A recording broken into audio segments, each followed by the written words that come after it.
Pathanamthitta government nursing കോളേജിലെ വിദ്യാർത്ഥികൾ ഉന്നയിച്ച പ്രശ്നങ്ങൾക്ക് ഇനിയും പരിഹാരമായില്ല. കോളേജിന് മുൻപിൽ വിദ്യാർത്ഥികൾ നടത്തിയ പ്രതിഷേധത്തിന് പിന്നാലെ രക്ഷിതാക്കളും സമരത്തിനിറങ്ങുകയാണ്. KSU ഇന്നലെ കോളേജിലേക്ക് നടത്തിയ മാർച്ചിൽ രക്ഷിതാക്കളും പങ്കെടുത്തു. നിരവധി സമരങ്ങളാണ് പത്തനംതിട്ട ഗവൺമെന്റ് നഴ്സിംഗ് കോളേജിലെ വിദ്യാർത്ഥികൾ നടത്തിയത്. ഏറ്റവും ഒടുവിൽ സമരം നടത്തിയപ്പോൾ പ്രശ്നങ്ങളെല്ലാം പരിഹരിക്കാമെന്ന് അധികൃതർ ഉറപ്പു നൽകി.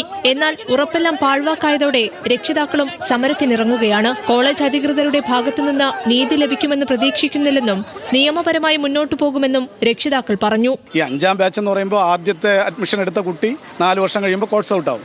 ഇപ്പോൾ സംഭവിച്ചിരിക്കുന്നതെന്ന് വെച്ചാൽ കേരളത്തിൽ അങ്ങോളം ഇങ്ങോളം ഉള്ള ഈ 5 നഴ്സിംഗ് കോളേജുകൾ, തിരുവനന്തപുരത്ത് അനക്സ് ഉൾപ്പെടെയുള്ള കോളേജുകളിലെ 400 കുട്ടികളുടെ ഭാവി അനിശ്ചിതത്വത്തിലായിരിക്കുകയാണ്.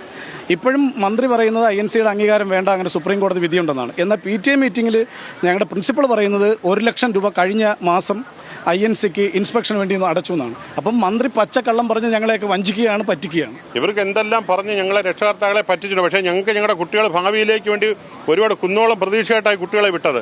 ഇതെല്ലാം ഇപ്പം ഞങ്ങളെല്ലാം പ്രതീക്ഷകളെല്ലാം തരിപ്പണമായി പോയി. ഇന്നലെ നടന്ന KSU മാർച്ചിൽ രക്ഷിതാക്കളും പങ്കെടുത്തു. ദേശീയ നഴ്സിംഗ് കൗൺസിലിന്റെ അംഗീകാരമില്ലാത്തതുൾപ്പെടെയുള്ള പ്രതിസന്ധികൾ ചൂണ്ടിക്കാട്ടിയായിരുന്നു വിദ്യാർത്ഥികളുടെ സമരം. കോളേജിന് സ്വന്തമായി കെട്ടിടമില്ലാത്തതും ആവശ്യമായ ലാബ് സൗകര്യമോ അധ്യാപകരുടെ സേവനമോ ലഭ്യമല്ലാത്തതും വിദ്യാർത്ഥികൾ ചൂണ്ടിക്കാട്ടുന്നു. ഇതിനു പുറമെ ഹോസ്റ്റൽ സൗകര്യവും ബസ് സൗകര്യവും ആവശ്യപ്പെടുന്നുണ്ട്. ന്യൂസ് മലയാളം, പത്തനംതിട്ട.